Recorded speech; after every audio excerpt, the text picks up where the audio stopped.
Hello everybody, today I want to talk with you about how to fix location mismatch on Facebook dating on iPhone. Now you need maybe restart or enable your location in your Facebook app, okay?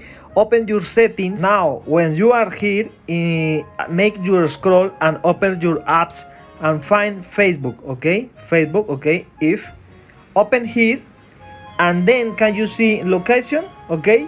Can you see that my phone say never touch here and put always, okay? Precise location.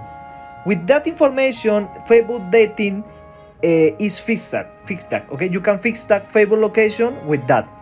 And if you